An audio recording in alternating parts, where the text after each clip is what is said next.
Tonight, the conclusion of Unveiling the Prophetic Truth, where discoveries are made and the signs speak.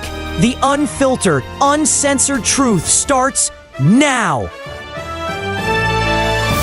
Well, welcome everybody to another edition of the internationally syndicated Last Christian Radio Show. My name is J.D. Williams here in Texas, and that's Mr. David Paxton all the way from New York City. How you doing there, David? Oh, we're doing great. Awesome. Things are good. We're about to elect a new mayor, and that race is getting kind of fun. Yeah, it's getting crazy. I'm monitoring it down here. Yeah.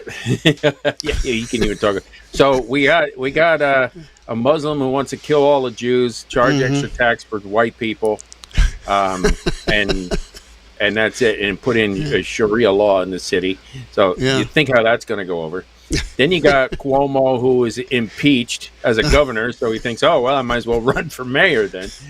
And then you got Eric Adams, who has destroyed the city in the past few years. And it's like, well, what's that? And then you got Curtis Sliwa. Yeah.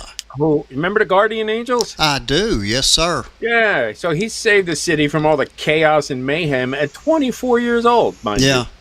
And he's like, he set out there, and despite all the attacks and all the different things that came out against him, the guy's pretty cool. And he just wants the best for New York City. Okay, so obviously you don't agree with every point with every single person, but the dude grew up here and demonstrated he's willing to take a bullet for the city. So, I mean, there's really no choice. But well, he's a true New Yorker, and he used to wear that red beret all the time. I think he stopped doing that now. I'm not sure about that. No, he's wearing it again. Is he wearing it again? Okay. Yep. Because I mean, and you know what? He's visiting every neighborhood. Every neighborhood. You see, he's over here today. Oh, he's over there today. Every single, there's 350 neighborhoods, I think, in New York City. Wow. And then he's going to every last one, and he's talking to the people on the street. That's how you win. Yeah. I wish him well. He's the best candidate, in my opinion, anyway, for up there. But, down here in Texas, I don't have a vote.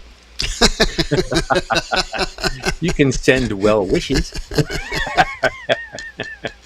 All right, David, go ahead and pray us into this program, and then I'll show everybody what we're going to do.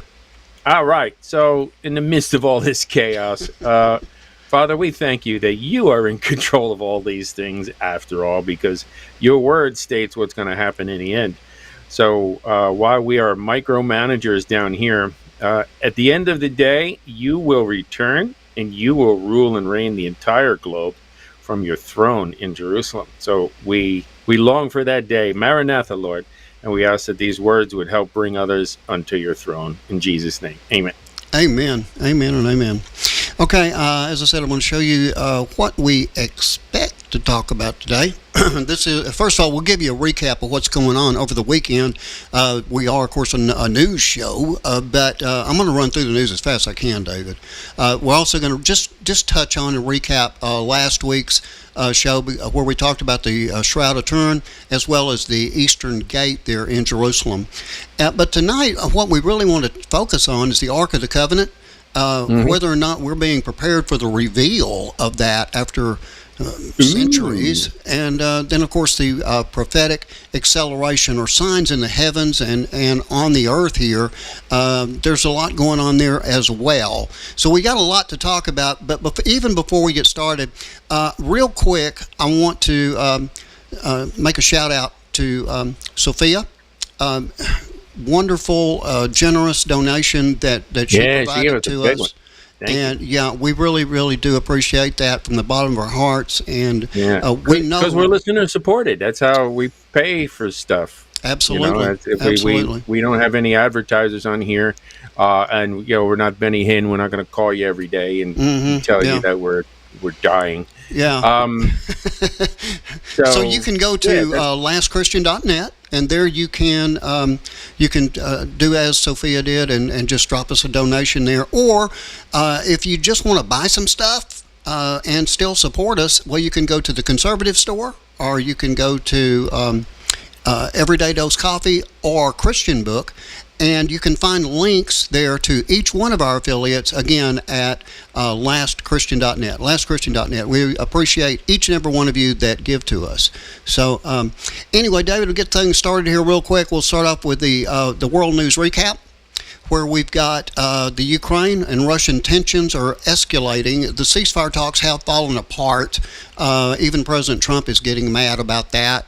The Russians hit the Ukrainians with probably the most serious attacks so far in the war, and deeper into everything. I've even seen pictures of people camped out in train stations, or I should say subway stations in the Ukraine.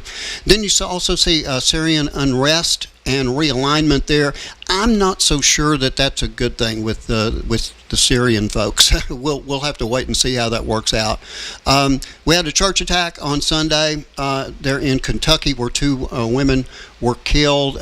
From what I understand, the assailant actually took out a police officer, and then went to the church and opened fire there, and they took him out.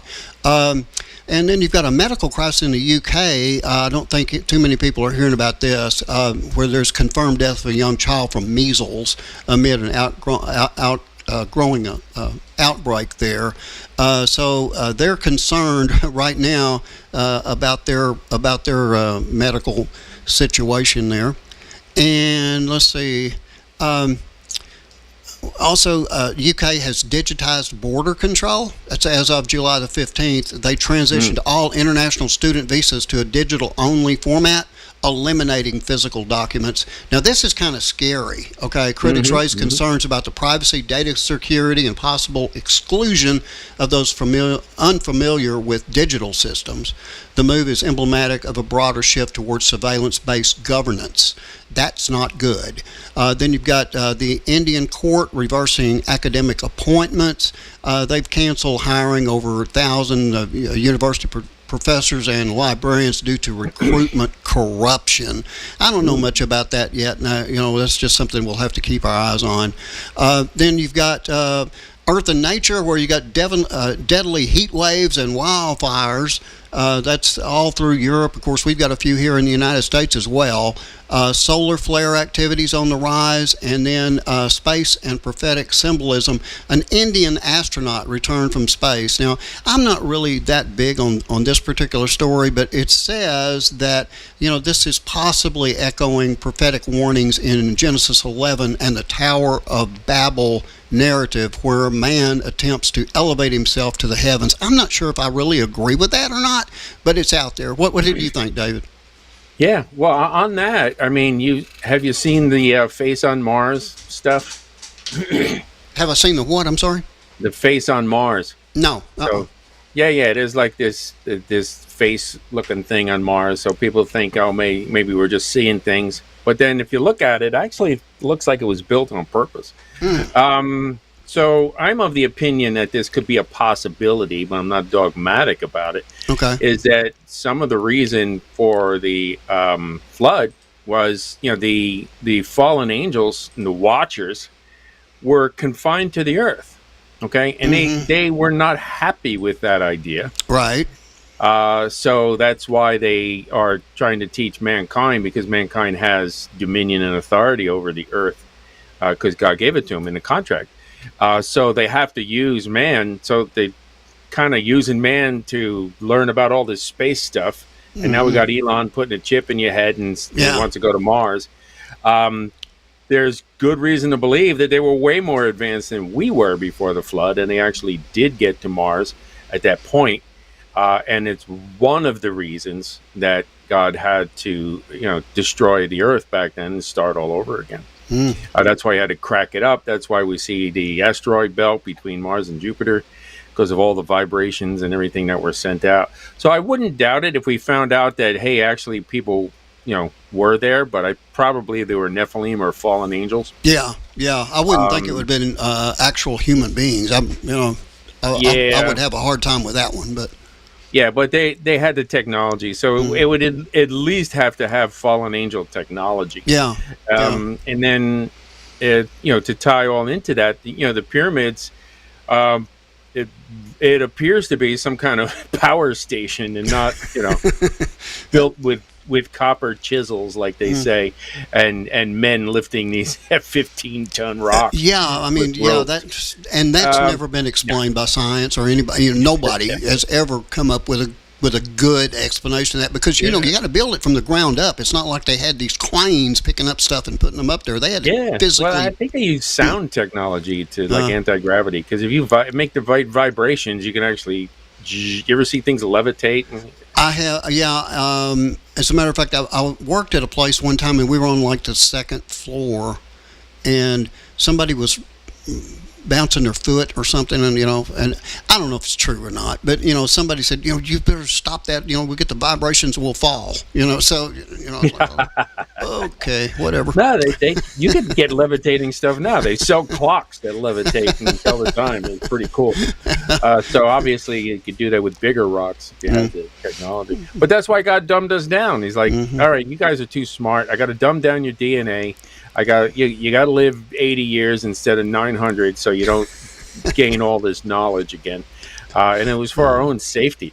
So I think that we are, not us per se, but I think someone, either humans under the influence of fallen angel technology or the Nephilim themselves, actually did manage to get off the planet and go over there. It's just an opinion. Yeah, well, there's nothing wrong with that. And they're trying to do it again because they're confined here to the earth, and they don't like that. They want to get back into the heavenlies, and that's what Babylon says. They built a tower like unto the heavens. It doesn't say as tall as the heavens like it does in English. It says like unto the heavens. In other words, they built this because this was their portal to the heavens again. Yeah. That's what they were trying to do, and that's how God wiped that out. Yeah. Okay, well, let's move here on to this one real quick. This is a recap from our last show where we talked about the Shroud of Turin. And again, there was a DNA analysis on that. You guys can go back and look at the show from last week. Again, just go to lastchristian.net. And you'll find the links there. We got 3 different video areas you can go to: YouTube or Rumble or Brighteon. And you can just pick your favorite video channel, and all the videos are posted. So you got human DNA was present, and the blood type matched AB, which is rare, but it's also something that is pretty common in the Middle East. Experts did confirm that there were no synthetic materials, no evidence of tampering, and clear signs of trauma consistent with crucifixion wounds. Small amounts of degraded male Y chromosome DNA were also found, pointing to a real man whose blood had soaked the cloth. And then while the contamination from centuries of handling it prevents scientists from building a full genetic profile, nothing in the DNA analysis disproves its authenticity. In fact, many argue it strengthens the case that it truly is a first-century burial cloth, and possibly the very one that wrapped the body of Jesus Christ. And again, we went over that in a lot of detail last week, so you guys might want to get back over there and take a look at that. The next thing that we talked about was the Eastern Gate, which is examining the sealed Eastern Gate of Jerusalem, long known as the Golden Gate and prophetically tied to the return of the Messiah. Buried in stone and silence for centuries, recent developments around the Temple Mount are raising eyebrows and spiritual awareness. Subtle seismic shifts, unexplained heat signatures, and hollow echoes behind the walls have sparked renewed attention, and not just from engineers, but from those watching biblical prophecy. Ezekiel foretold that this gate would remain shut until the king returns, and as tensions rise on the Temple Mount with increasing calls to rebuild the third temple and global pressure mounting on Israel's sovereignty, many believe this prophetic gate is once again drawing the eyes of heaven and earth. But clearly something is stirring up there, and the message is pretty clear that the king is on the way. What do you have to say about all that, David? Yeah, he's definitely on the way. Everything is just quicker and quicker with the birth pains. I bring up all of these floods that we've had in the last couple of weeks. We've had 7, and now it's raining again down there in Texas. I saw a picture just butt in here for just a second. There was a movie posted yesterday, and they said this is not from last week. This is 2 hours ago, and it showed that same flow of water again over that same area. Of course, now in this particular case, all you've got is the rescue crews, and stuff, that are down there. So they got out of the way. They knew it was coming, but unfortunately, the first time around, it happened at 3:00 in the morning, and they didn't make it. Yeah, and had no clue it was coming. No. But then we see what was it? Idaho or something. There was a couple of her, and they were all over the world. And they just happened to be in places where they want to do lithium plants. I don't know if you looked that one up. But in Texas, they literally just last year, the town people got together and said, we don't want a lithium processing plant here. Yeah. So just like happened in North Carolina, remember that flood last year? And that was because they all turned down a lithium mine. And they, the new world order, they want to come in, they want to make everything battery powered, so they need this lithium. Well, they are showing down here pictures of land that is extracting oil, where you got the oil wells going, and it showed pictures of, this active well in operation, and surrounding that well was a bunch of cows just wandering around, going about their business, chewing their cud and having a good day. And then it showed a picture of a mine and what a mine would look like in the same area, which is cut out for miles and miles. And it said, which one do you think is better for the earth? And clearly, the winner was extracting the oil from the ground in a manner which it can be done safely with no damage, and I mean no damage to the ecosystem. But there's a huge amount of damage to the ecosystem the other way around. That's my opinion, but I'm going to stick to it. And not to mention, how do you dispose of the lithium when you're done? Yeah. Plus, those batteries blow up. I'm not thrilled about lithium batteries. Yeah. They catch fire. Good luck putting them out. Yeah, it's brought down a plane or two. They have. It's not good. Not good. Now, God says He will destroy those who destroy the earth. So these people that are doing it. So I'm waiting for that day. It's getting close. Yeah. But I mean, some of the artifacts, and I don't know if the artifacts are because Jesus is coming back, so people are getting more interested in them, or are they being revealed now because we are at the end of the age? But in either case, it reveals that we're at the end of the age. Right. Either way you want to look at it, yeah, it's right there. Because people know Jesus is returning and they're looking for him, or Jesus revealed it. Yeah. The only thing the thing I would bring up now, L.A. Marzulli, good friend of ours, is he's got a brand new video out on the Shroud of Turin. He's 100% sold on that. So actually, we'll see if we can bring him on about that. 100% sold for a lot of different reasons. The only one that gives me pause is the fact that there's two separate wrappings. I believe it was in John. There was a separate wrapping for his head. It's just a face cloth, David. It's not a wrapping. It's just a face cloth. Yeah, so it was like there was a separate napkin for his head and a separate one for his body. But also some of the things, like it says, at the time, it says that it's a shame for a man to have long hair. And the one in the picture has long hair. So what's that all about? Yeah, he's got long hair. And then Isaiah said they tore his beard out. Yeah, that was my point. Isn't there something there in Scripture about his beard being ripped out? And I grabbed a hold of mine the other day and just kind of pulled on it, and I was like, oh my goodness, that would have hurt. Like real bad. Imagine? Yeah. No, I don't want to imagine. It hurts too much to even think about it. Yeah. So that gives me pause. The long hair, the beard, and the face wrap would do it. So could it possibly be another person who was crucified and did that? Yeah. Yeah, very possibly. And then there's some of the others. So that would give me pause. Now, obviously, I'd love to say, yeah, this is it. This is amazing. Oh, yeah. But then God does that too. I remember doing a play, my first play when I was 17, I think. My first real play, other than grammar school type. Right, right. But it was about that, and it was basically they were telling tales in the medieval times, and they would sell all these things. I got a splinter from the cross, and who wants to give me money for it? Yeah, I've seen this is what the preachers were doing. Hey, this is the cup. Here's a blood from this guy, and here's a piece of cloth from that guy, and here's rocks that they were going to stone the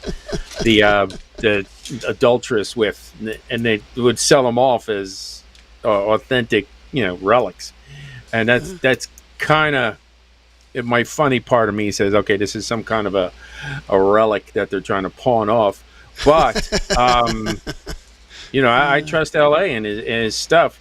So I would definitely give him kudos on that. But those things give me pause. Yeah. Is the separate thing, the beard and the hair.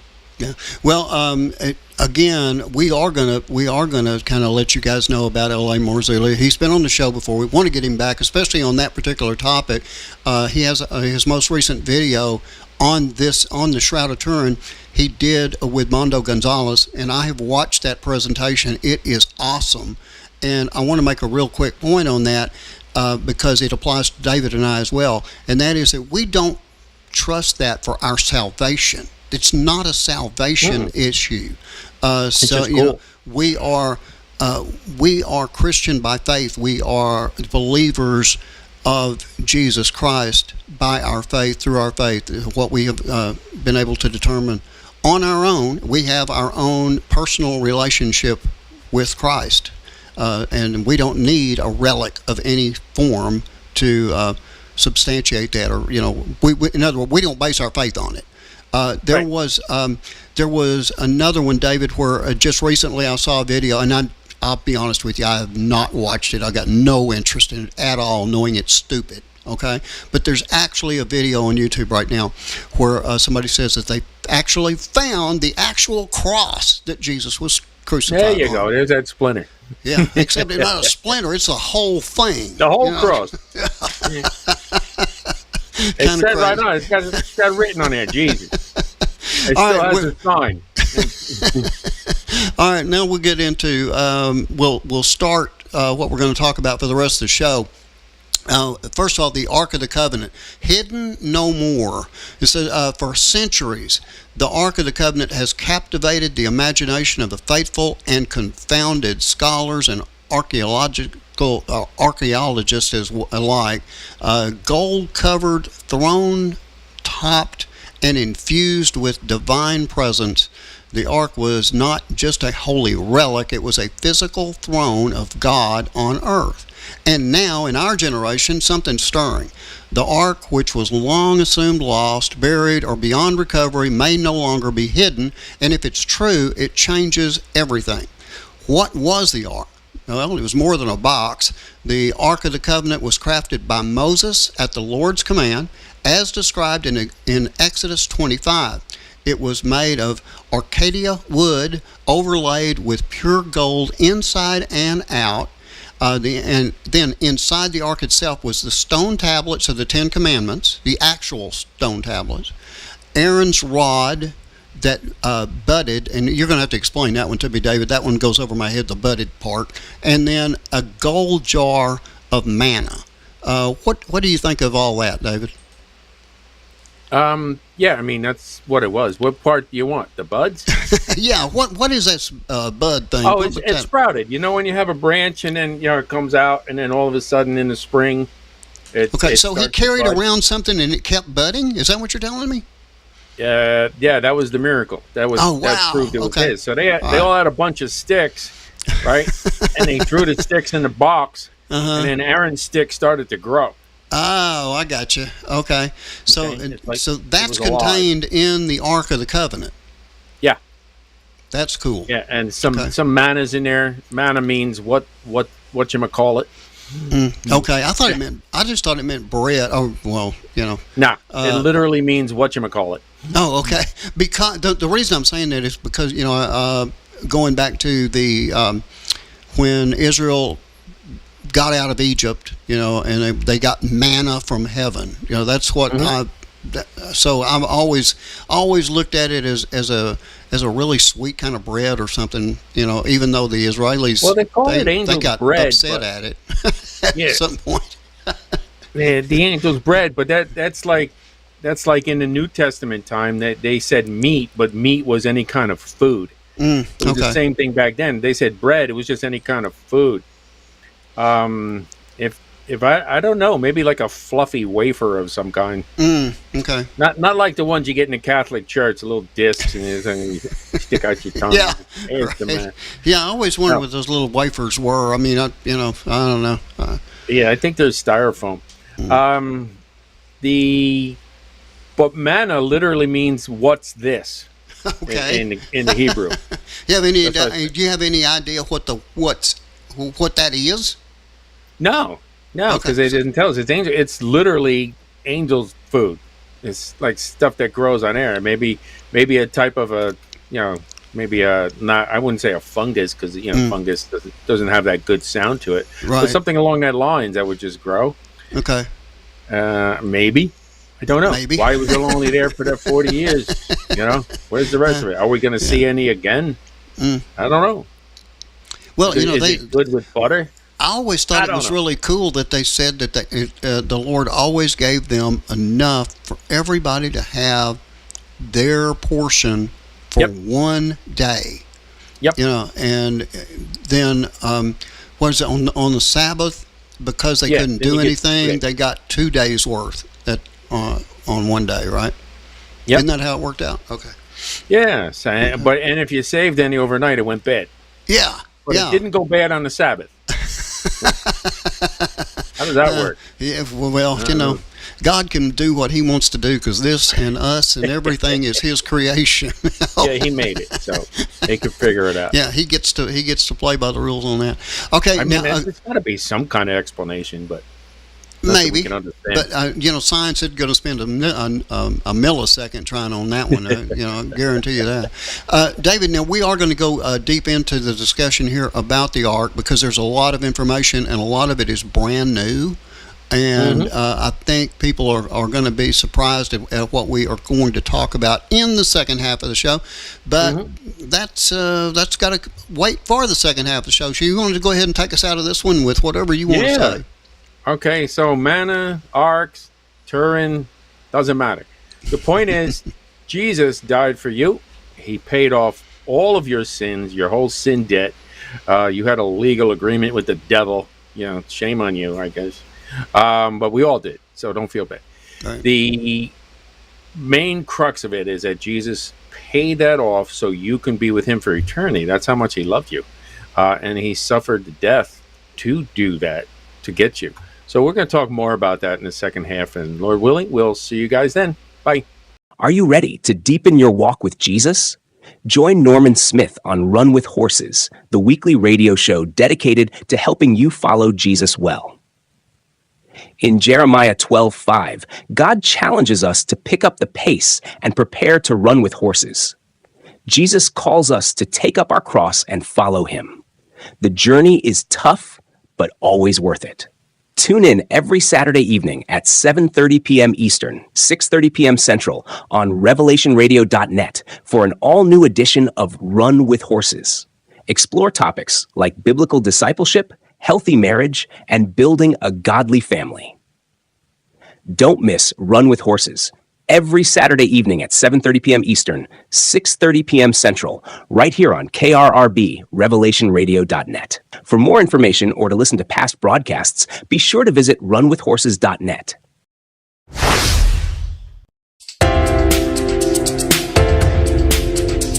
In a world where two kingdoms collide, understanding is key. Join us every Wednesday morning at 10 a.m. Eastern, 9 a.m. Central for the C2K Report with hosts Rick Hidalgo and Randy Conway. Discover how to establish your house as an embassy of Christ and navigate the clash of two kingdoms. Learn practical steps towards self-governance, from authentication to setting up your house, and access a wealth of resources in our document library at c2kreport.com. Empower yourself with knowledge and take control of your spiritual and earthly journey. And don't forget to check out shopyourfarm.com, a virtual farmers market connecting you with quality, faith-based products and services. For more information about the C2K Report, be sure to visit c2kreport.com and shopyourfarm.com.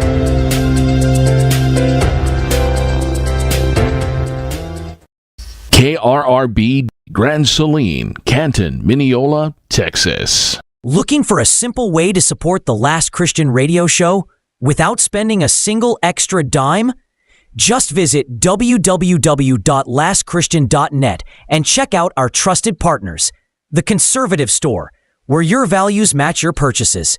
Everyday Dose Coffee for better energy, sharper focus, and gut-friendly ingredients. Christian Book, your source for Bibles, devotionals, and faith-based gifts. Whether you're grabbing your morning coffee, shopping for patriotic gear, or adding to your Christian library, you're not just buying great products. You're helping us spread the gospel worldwide. And here's the best part. You're going to buy this stuff anyway. Why not shop with a purpose and support a ministry that's boldly sharing God's truth? Visit www.lastchristian.net today and click the links that make a difference.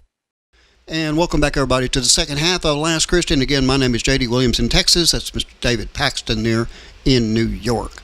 David, I want to just jump right back into this because we got a lot to cover today. Again, the Ark of the Covenant hidden no more. Now, on the top of this thing were two golden cherubim facing each other with wings spread, forming the mercy seat where God himself would appear in glory. That's Exodus 25:22. This was not symbolic. It was the literal dwelling of God's presence among the Israelis. So sacred was the ark that only the high priest could approach it, and then only once per year on Yom Kippur with the blood of atonement. Wherever the ark went, victory or judgment followed. What do you want to talk about there, David? Well, it was really the mercy seat. Okay. So there's two different parts to it. And I think people, conflate the two, which also lends to some other theories that the ark part may still be there, may not, but the mercy seat, all made in gold and everything, acacia wood, by the way. That might have been preserved, or it could be preserved together. So, you weren't allowed to touch it because that was the Holy of Holies, and the idea was, you're in a sinful state right now. So if you got anywhere near that, it would literally just burn you up. Yeah, they had to carry that thing. They had poles that went through both sides of that, and then carried it. They couldn't physically touch the thing. They had to just carry it with these poles, right? Mm-hmm. Yep. So they ran the poles through and then move it on. And then if anybody opened it, that was a real bad deal there. That was even if they touched it, death. Yeah. That's the reason when they stole it from Israel, they gave it back to them. Yeah. Hey, listen, can you come and get this thing? It's like they did with my second child. Yeah. Hey, listen, your kid came over. Could you come and get it back? Oh, man. Yeah, I mean, my understanding of the Ark is that the Israelis carried the Ark of the Covenant like in front of the army. So the foreign forces or whatever, as long as the Ark was present, the Israelis won every single time, right? Yeah, and then the singers went out, the Ark went out. It's basically the presence of the Lord, which would be in everything. So that'd be really powerful. So that's why people want it. There's nefarious purposes, like Raiders of the Lost Ark. Yeah. They wanted it because they thought it was going to give them all the power and like the spear of destiny. Hitler was looking for that. It's like, what are you going to do with it? I think Hitler was really into the he was into the occult. I'll put it that way. Yeah. And not for nothing, they're what they have is real. It's just they're on the evil side of it. Mm-hmm. So the Ark is real. Of question is, what are you trying to do with that power? Yeah. Which is why God has to hide all this stuff, because that's what people want to do. And even if you find it and it's for good purposes, there's an evil guy who's got bigger guns and he wants to take it from you so he can have all this stuff. So God's like, we're going to keep it as. So that again goes to the Noah's Ark and the Ark of the Covenant and the Shroud of Turin and the Holy Grail, right? Monty Python and the Holy Grail. Yeah. So all this stuff, and he's like, no, I don't want you to focus on that. Just like Moses and the snake on a pole, right? The brass pole. Eventually, he's like, no, I have to get rid of that because you guys are worshiping that thing. Yeah, and that's where we're at. But again, it was built Moses' instruction, overlaid with gold, and it got the 10 Commandments in there. That'd be cool to see those. Yeah. Some of the extra biblical writings say it was actually an emerald stone, so that's interesting. It's not just a rock like we see, in the movies. It was actually an emerald stone, and it was etched with God's finger. So that's got to be cool looking if it is. Yeah. Yeah. I'm thinking once we actually have our glorified bodies and stuff, we'll probably be able to look in the Ark of the Covenant and all that kind of good stuff. Yeah, and then some even surmise. Oh well, yeah, that's because it'll be looking in the past and say, hey, look what he did. Check it out. Yeah. And we'll have our glorified bodies, like you said. Yeah. There are some that surmise because of the language that it's actually 3D. You know when you go to the mall and they take a picture and they make that 3D cube of your picture? Right. So it's kind of like that, where it's written in 3D. So as you turn it, it has all the commandments written in it. Oh, wow. Yeah, that would be cool to see. That would be cool. I don't know how much water that holds, but that'd be cool if it was inside an emerald. You got this giant pure emerald stone, and it's a holograph inside of the 10 I got a feeling it's going to be really cool. Yeah, it might even be way better than that. Yeah, probably so. All right, look at this here. There are whispered discoveries in coded language out of Jerusalem are fueling renewed belief that the Ark of the Covenant may be known or soon revealed. You got rabbinical groups and temple researchers are speaking more boldly about the sacred furnishings being ready for use. Mentions of unseen artifacts being prepared during Temple Mount readiness conversations are intensifying. Rumors connect these developments with third temple preparations, which must be complete before the midpoint of the tribulation. Tie this to Revelation 11:19, where John sees the ark in heaven. Could this be a possible mirror of an earthly discovery? The revealing of the ark could spark war, worship, or both. And I'm just going to go ahead and roll on through here real quick. Where is it? There's theories and possibilities.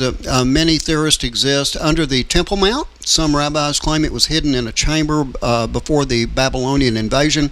In Ethiopia, where it's guarded by priests claiming a Solomonic lineage.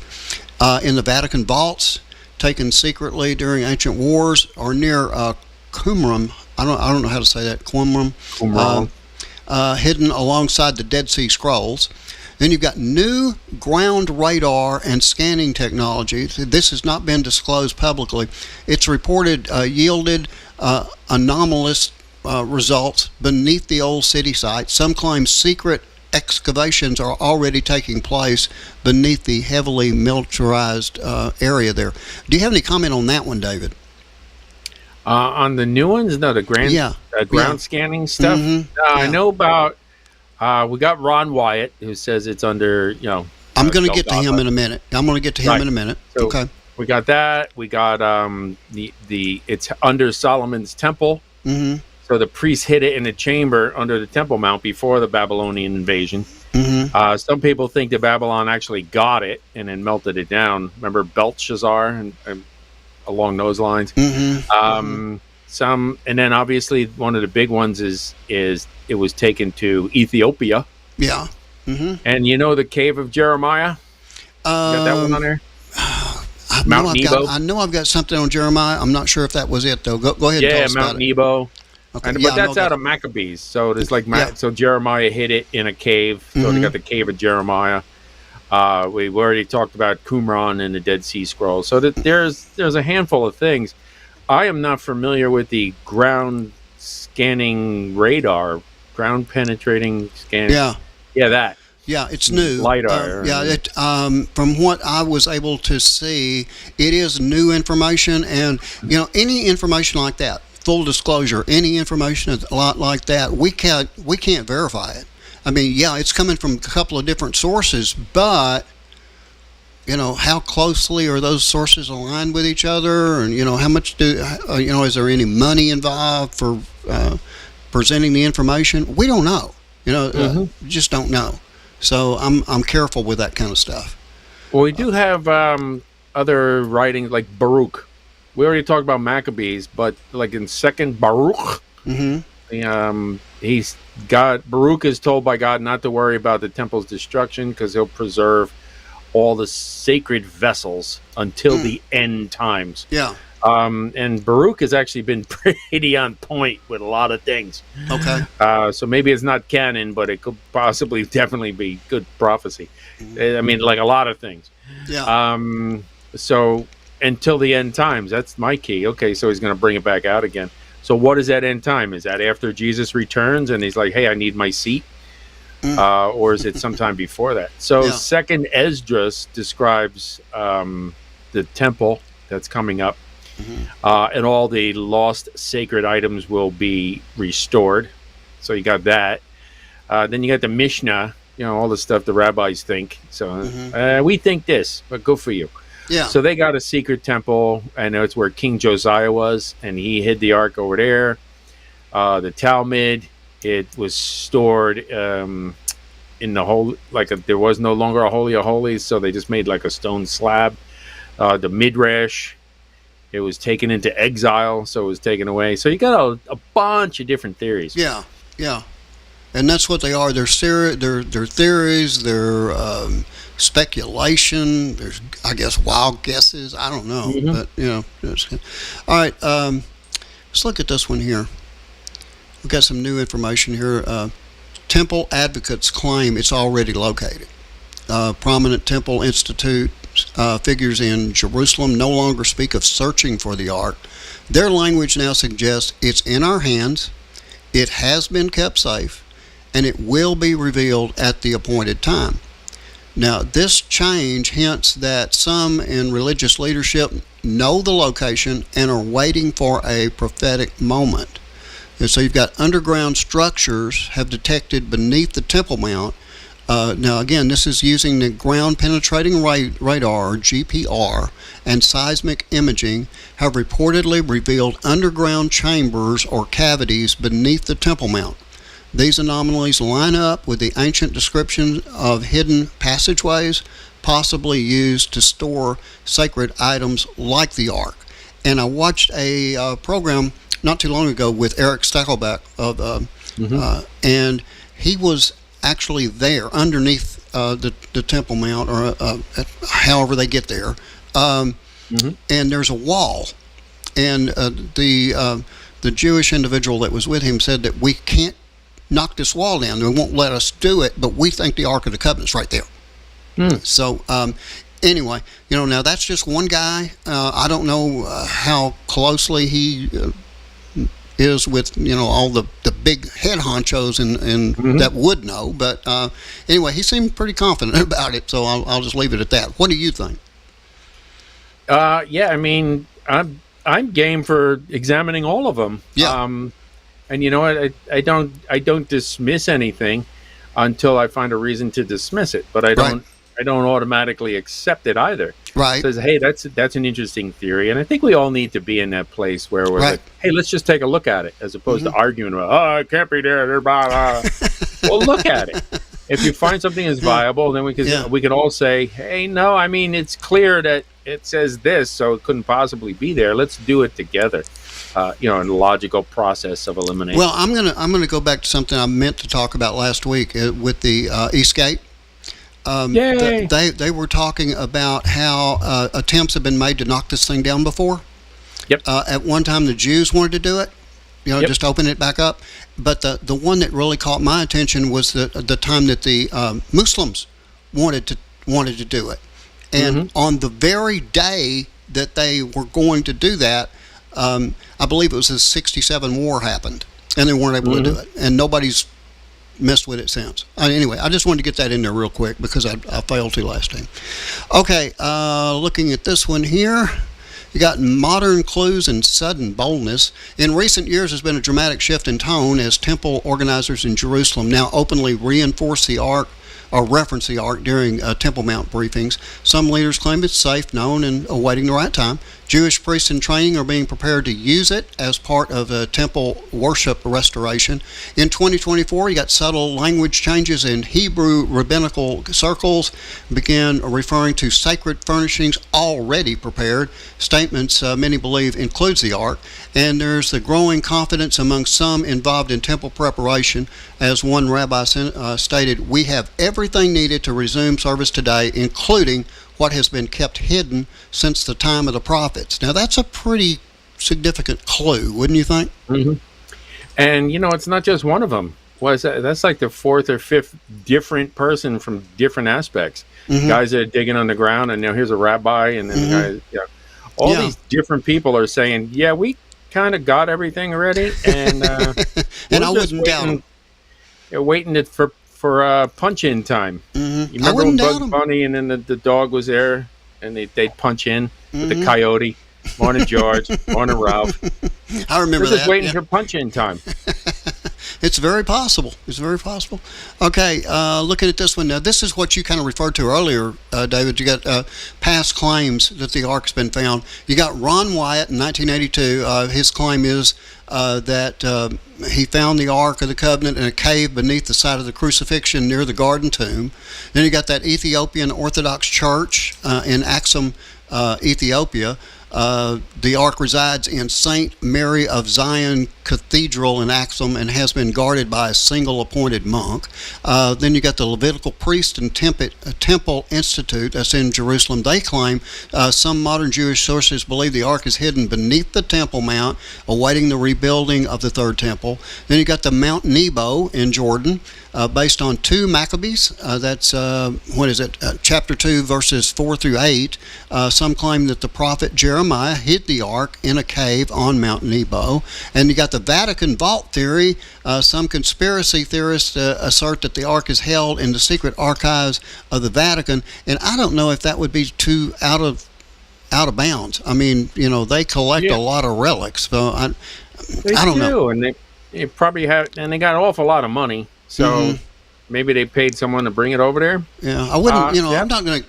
I'm not going to say it's out of the scope of possibility. Yeah, but it's up there. Yeah, from my personal view, I'm thinking it's still there somewhere in the general area of Jerusalem. I'm just. That's just. I don't know which one's better, but I would lean towards hidden under the Temple Mount. Me too. And or Ethiopia, because the replica that Solomon's son made with Bathsheba. So that most people don't know that story. So they had a kid, and he apparently obviously was Ethiopian, like Queen of Sheba was. Excuse me. So, not Bathsheba, I made a mistake. So the Queen of Sheba and him had a son, and he noticed that he was getting all out of whack with all these pagan gods. So the story goes, he took the original Ark and made a replica. It could possibly be the real ones in Ethiopia, but the replicas under the Temple Mount, or the real ones under the Temple Mount. I kind of lean in that kind of a scenario. Yeah, okay. Well, I don't know. What bothers me about the Ethiopian idea is, they really don't know around Jerusalem, around Temple Mount, around the crucifixion site, whatever. There's a lot of territory there. And so I understand how come they're not focusing on that really hard.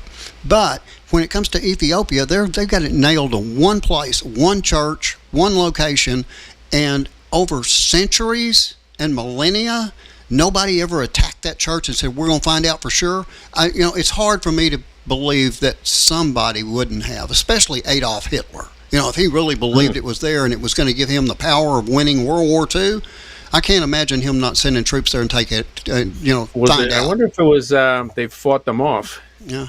Well, it said that there's one guy patrolling this thing. That's the only reason. Okay.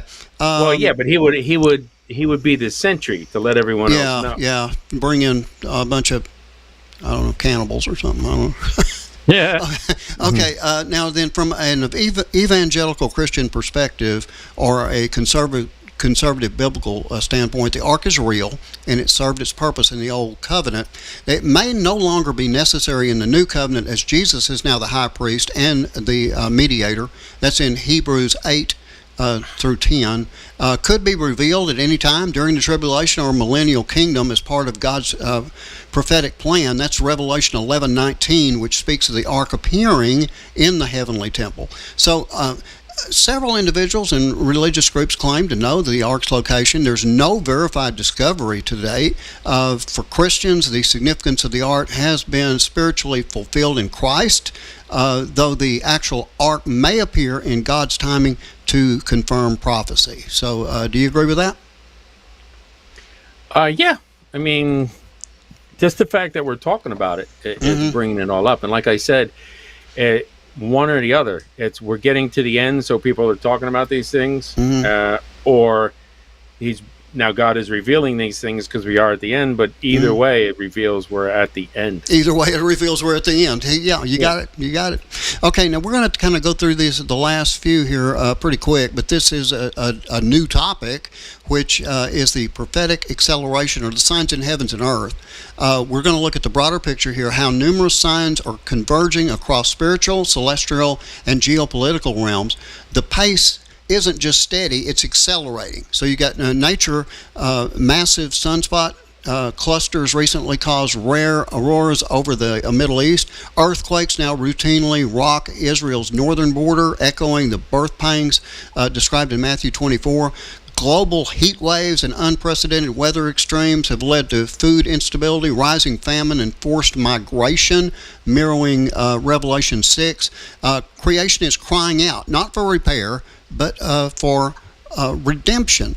And let me see, I'll just move on here real quick, and we'll do, if I can make my fingers work, we'll get to the next one here. And it is the temple's ready. The red heifers, well, we hadn't talked about them in a while. There are multiple red heifers are now at the correct age and health for temple sacrifice. This would be the first time in 2,000 years the purification process from Numbers 19 could be restored. The third temple groups are prepared. The altars are ready. The priests are trained. All they wait for is the right moment. You got persecution, apostasy, and awakening. Christian persecution now spans over 150 countries. Apostasy infects pulpits with compromise and cowardice, yet underground revivals among youth, prisoners, and persecuted churches are igniting fires of repentance. You look at Joel chapter 2, verse 28. It says, I will pour out my spirit on all people. Your sons and daughters will prophesy. And moving on to the next one here. One sign is coincidence, okay, but I don't believe in coincidence. Two are notable, but all converging across Israel, the church, nature, and global systems cannot be ignored. We're not watching the beginning of the end, we're living in the end of the end, which is, David has kind of said that a few times now. And let he who has ears to hear listen. Let he who has eyes to see watch the gate, examine the shroud, heed the ark, and look up, for our redemption draws nigh. In other words, we're getting really, really close. David, what do you think? Close. Yeah, we're at the precipice here. Yeah, like we're there. What's a couple of things I wanted to comment on. I forgot what they were. Well, if you want me to put it back up on screen, I can. Yeah. Go back 2 slides. Okay, all right. I'm gonna go back here to this one right here. This is. Nature groans. Okay.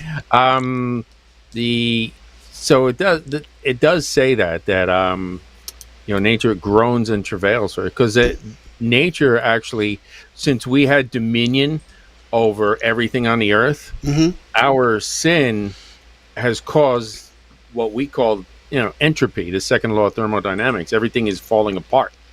Right. That's because of our sin, and it's there's so many things tied to it, but we're just not in tune with Jesus anymore. So our vibrations are getting smaller and smaller, and we're losing that energy.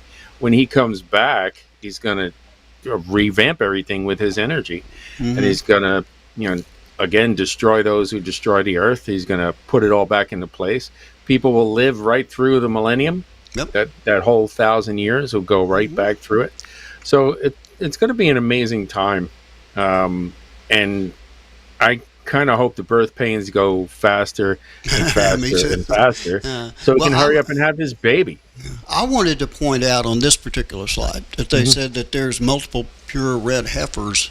Now, they practiced on one of them, right? Yes, that was what I was going to bring up. Is they just did one. I don't believe it was in Israel either. It was in another location, but the well, it was in Israel, but away from where they're actually going to do it. Oh, okay. I thought it was outside Israel, but I'm definitely wrong on that. Okay. But yeah, apparently this one they found at least 3 black hairs, so they're like, well, yeah. Let's practice. Yeah. And I think there's 2 left, right, that are still qualify, and they only need 1. Now, also, there were some people that I was watching a conversation on one of the things, and they said, it's not right.